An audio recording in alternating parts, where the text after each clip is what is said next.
Bonjour, on se retrouve aujourd'hui pour une émission spéciale avec comme invité Martine Binsimima-Barou qui va nous parler des procès filmés, notamment celui du génocide rwandais.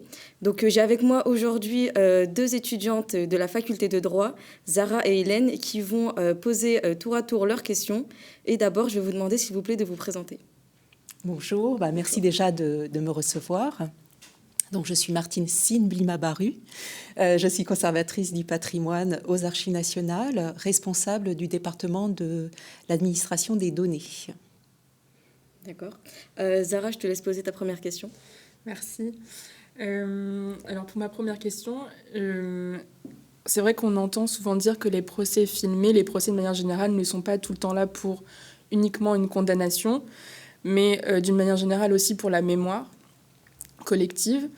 Au-delà de ce qu'on pourrait appeler l'enjeu mémoriel, j'aimerais vous demander si vous ne pensez pas que les procès filmés jouent un véritable rôle pour les victimes. En fait, est-ce qu'il n'y a pas pour vous une forme d'intrusion collective dans la souffrance des victimes avec ces procès filmés ?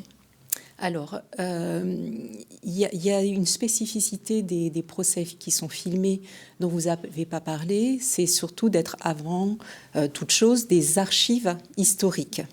Donc, l'intentionnalité n'est pas de servir la justice, ni à titre de preuve, ni à titre de mémoire, ni à titre de témoignage sur les victimes, mais vraiment de constituer une archive pour qu'elle puisse être consultée par la suite quand le délai de communicabilité sera échu. Mais c'est vrai que du fait des types de procès qui ont été filmés, pour beaucoup des procès de crimes contre l'humanité, et donc forcément qui introduisent énormément de victimes dans le processus judiciaire, il y a une occupation des victimes à l'écran qui est importante. Et ces victimes, finalement, se voient une place qui est reconnue au sein de la justice, c'est-à-dire un droit de témoignage, mais au-delà du témoignage judiciaire, vraiment de souligner voilà, l'importance que représente ce procès. Et en filmant ces moments-là, on garde trace de ce qu'a représenté le procès pour ces victimes. Donc pour moi, il n'y a pas vraiment de biais, c'est plutôt la façon dont par la suite ces archives seront regardées. Si ces archives qu'on demande d'être historiques sont vraiment des archives historiques, ça c'est encore un autre débat. Donc la façon dont ces archives seront regardées et surtout la façon dont elles seront réutilisées.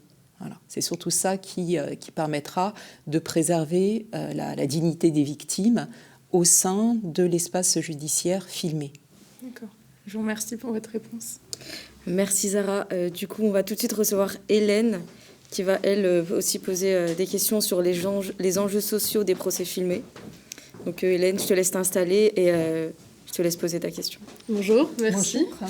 Merci beaucoup d'être ici avec nous pour nous partager voilà, toutes ces informations sur les procès filmés. Moi, j'avais une question qui portait justement sur la loi de 1985 qui a décidé que c'était possible de filmer des procès qui étaient historiques. Et je me demandais quel était le seuil pour définir un procès historique et est-ce qu'en définissant un seuil, justement, on n'historicisait pas un procès ? Enfin, comment c'était faisable et oui, voilà, quel poids ça avait dans l'histoire ?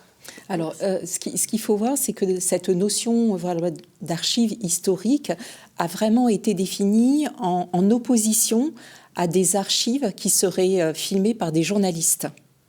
Donc, tel que Robert Badinter et le législateur envisageaient ces archives, c'était de constituer des archives sans point de vue, sans parti pris, permettant à la personne qui allait recevoir ces enregistrements de se faire sa propre opinion. Et au départ, c'était vraiment des archives historiques qui permettaient de documenter le cours de l'histoire, de la justice plutôt, de la justice quotidienne. Là où il y a eu une espèce de détournement de fait, c'est que les types de procès qui ont été enregistrés sont de toute façon des procès qui sont historiques.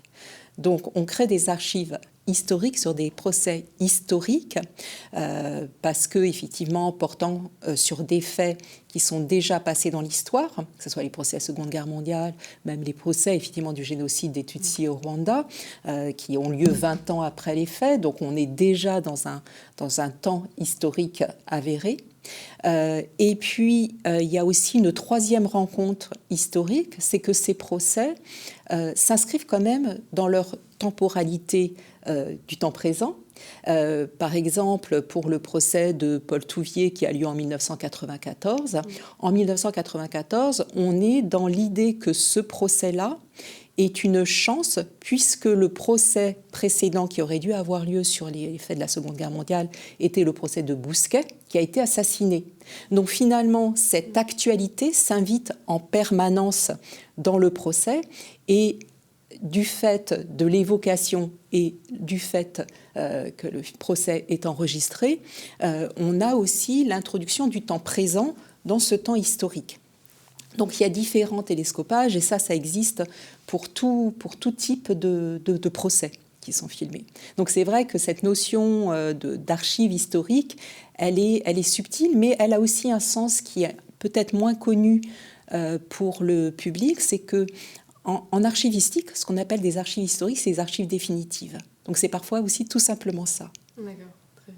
Et juste pour rebondir sur ce que vous venez de dire, vous parlez du coup du contexte qui n'est pas forcément connu. Et moi, c'est une autre question que j'avais. Je me disais, les gens qui sont face à ces procès n'ont pas forcément en tête le contexte ou alors ont une vision de la justice qui a un peu évolué. Ils peuvent se retrouver face à une archive qu'ils ne comprennent pas forcément ou qui n'ont pas énormément de sens dans leur esprit.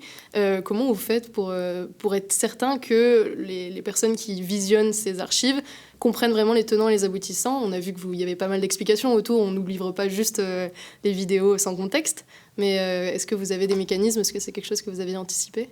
Alors déjà, il y a une chose qui est importante, c'est qu'en même temps que les archives sont enregistrées, donc le procès est enregistré, à côté de ça, il y a des personnes qui saisissent ce qu'on appelle des métadonnées, c'est-à-dire une description en direct. C'est-à-dire que l'archive, elle n'est jamais complètement brute parce qu'effectivement, il faut tout un dispositif de médiation pour expliquer le contexte dans lequel l'archive a été créée. Donc ça, c'est déjà un processus qui existe et une fois que les archives ont été versées aux archives nationales, on produit encore plus d'explications autour du contexte. Mais cette explication, elle est vraiment contextuelle, c'est-à-dire elle n'est pas interprétative. Donc nous, on donne un certain nombre d'éléments d'information et après, c'est aux chercheurs ou au public dans le cadre d'une exposition, donc quand il y a eu déjà une médiation, de comprendre, effectivement, avec les outils qu'on a mis à sa disposition, ce à quoi il est confronté et en fonction de sa perspective, de l'introduire soit dans le contexte de sa propre recherche, si on est dans une recherche universitaire, ou si c'est par exemple un réalisateur qui veut se servir de certaines images pour en faire un documentaire, effectivement de prendre ce qui l'intéresse pour le documentaire. Mais je dirais que par rapport à ça, c'est quelque chose qui existe pour tout type d'archives, c'est pas propre à ces archives-là.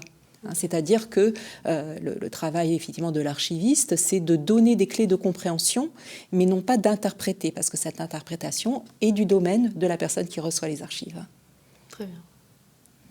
Puis d'autres questions, Hélène ? Pour moi, c'est bon. Merci beaucoup pour toutes vos explications. Ça devient plus clair et ça met en lumière beaucoup de choses qu'on n'avait pas forcément compris lors de la visite au procès. C'est sur cette question que l'interview se termine. Donc, merci d'avoir répondu à nos questions. Merci aussi à Zara et à Hélène d'avoir posé ces questions. Et je vous dis à bientôt. Merci beaucoup à vous de m'avoir reçu.